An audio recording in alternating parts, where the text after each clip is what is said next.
Hey there, boys and girls.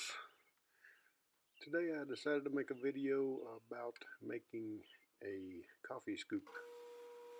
I had posted a picture of one that I had just recently finished on a group in Facebook. Got a lot of interest in it, so I thought I'd just make a video of the next one I did.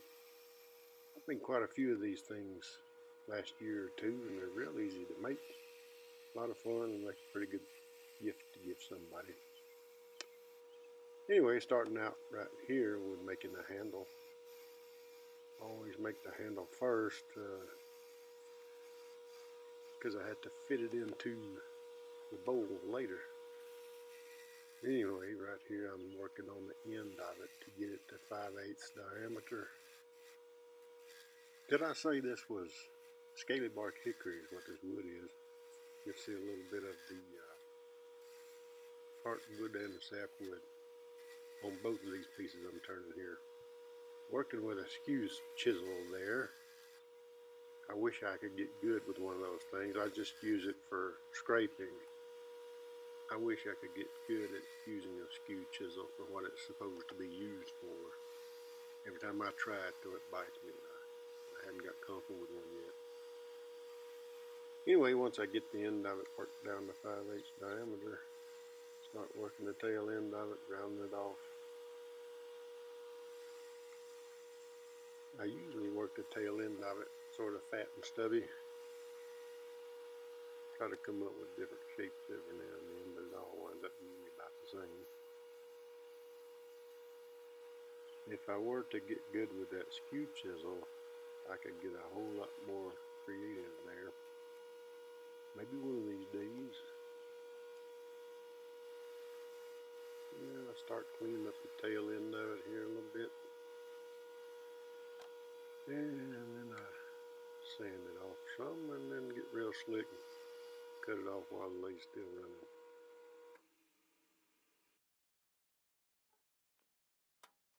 Now it's time to start working on the body or the bowl. I just chuck up a piece of wood in there. I usually just eyeball this stuff. I don't do the lines and center it up perfect. I always say the wood knows what it's going to do. You just got to put it on the lathe and find out, because you just think you know what it's going to do. When I get to turning here, it starts slowing down on me real quick. Stop and check things out, come to find out the drive belt got loose. I have no idea how that happened.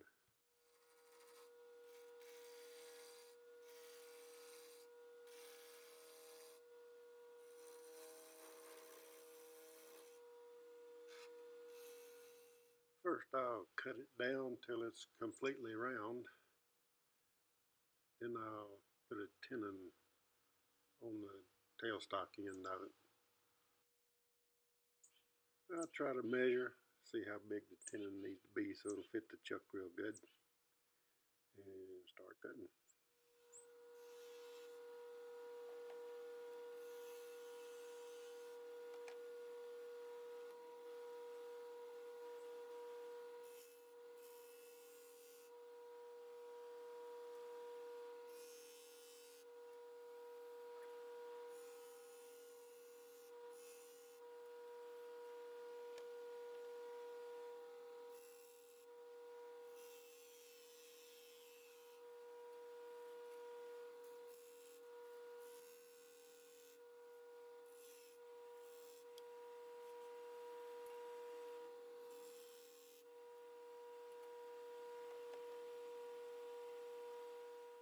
Then I'll start working on the shape of the bowl.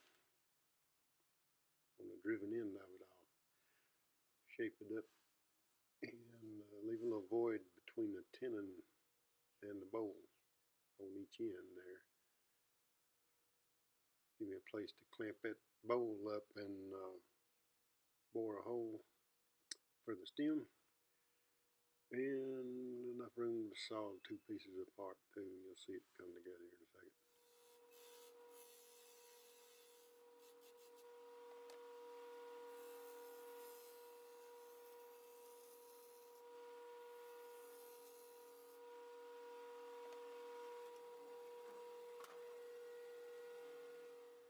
Then I'm pull out my trusty sander there. I don't usually do anything much more than 120 grit on these things. You'll see me using a little bit of 220 every now and then, but it didn't really require a whole lot of sanding. I'm finishing these with a linseed oil, food safe oil, so shiny finish ain't gonna happen with these anyway. So the 120 grit generally works just fine. Now I'm putting it in the chalk using that tenon I cut.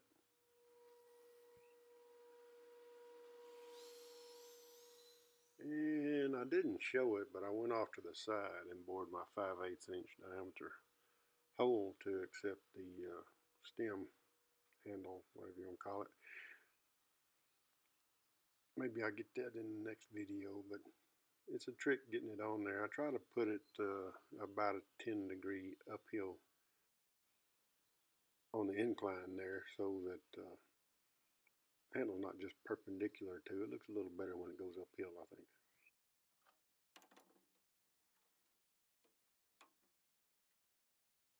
This hickory wood has a few cracks in it, and I'm having to stop every now and then and fill it with wood glue, rub sawdust into it, try to make it disappear.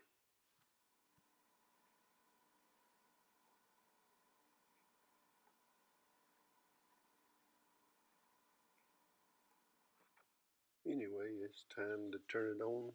Start turning this thing with the handle in it. Have to make sure it clears your tool rest there and your knuckles too. Don't forget that.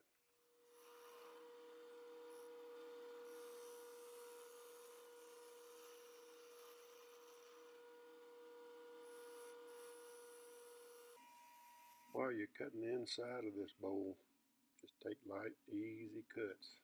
Not too much at one time, not too fast. Because if the thing catches, it will explode on you. I've done that 2 or 3 times with these.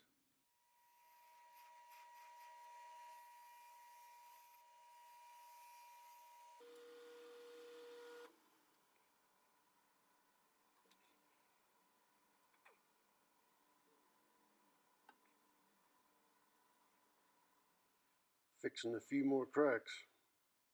I almost backed out on this piece of wood, but I decided to hang with it. I think it'll be okay.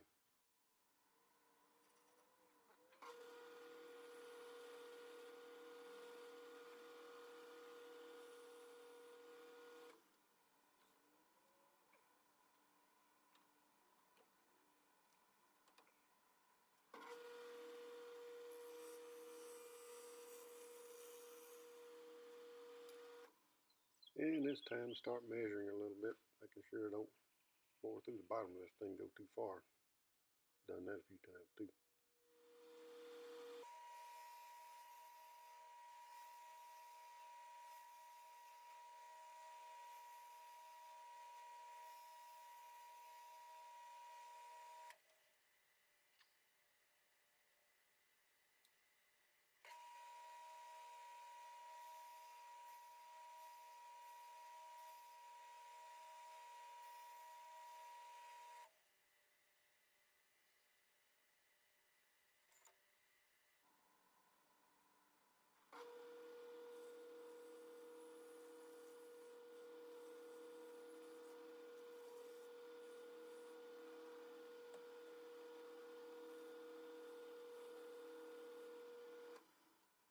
You'll see a little bit of a gap in the fit at the top on that handle. When I bore that hole into that bowl at the angle, that Forstner bit wants to walk away a little bit. Got to get a sharper bit, I think, to fix that.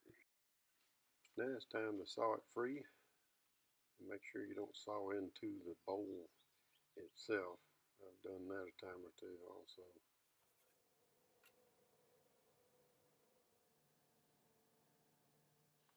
Now I take it over to a vertical belt sander, sand the bottom of it smooth, get the saw marks out of it.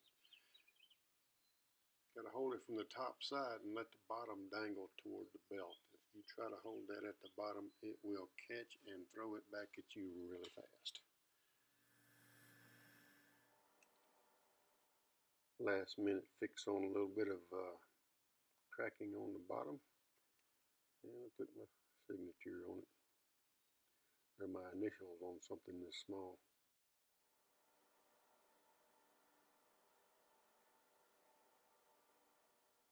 Gonna finish it out with some tried and true Danish oil. It's supposed to be a really good, clean, food safe finish for things like this. Otherwise, I rub it down, wipe it off, wrap it up, ship it out. Hope you guys enjoyed this. Maybe you learned something from it. You'll have fun doing it. I guarantee it. You guys have a good day. Hit the like button too if you don't mind. Maybe I'll start making millions off of this.